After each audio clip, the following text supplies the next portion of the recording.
ఇలా తెలంగాణ పోరాట యోధులుగా అమరవీరులు కావచ్చు, లేదా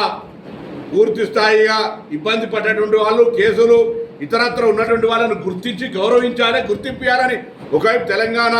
ఉద్యమకారులను గుర్తింపు గౌరవాన్ని ఇచ్చే కమిటీ ఏర్పాటు చేసుకొని ఇక్కడ మనం ఆ కార్యక్రమం చేస్తూ ఉంటుంటే తెలంగాణ ఎట్లా పడితే అట్లా తిట్టిన ఆయనే, తెలంగాణ ప్రజల ఆత్మగౌరవానికి విఘాతం కలిగించిన ఆయనే, తెలంగాణ ఆవిర్భావ దినోత్సవంలో రైట్ ఇది ఒక ప్రజల ఆకాంక్ష, తెలంగాణ రాష్ట్ర అభివృద్ధికి మేము కూడా సహకరిస్తాడు పర్లే, కానీ మరి ఈ నవనిర్మాణ సభను పెడతాడు, పోయి గుజరాత్లో పెడతలేవు, పక్కన కేరళలో పెడతలేవు, పక్క తమిళనాడు పెడతలేవు, ఓన్లీ తెలంగాణకు వచ్చి ఆయనే పైసలు ఇస్తే ఏ నటన అంటే ఆ నటన చేయమంటాడు, ఏ డ్రెస్ వేసుకోమంటే ఆ డ్రెస్ వేసుకొని ఎగురుతాడు.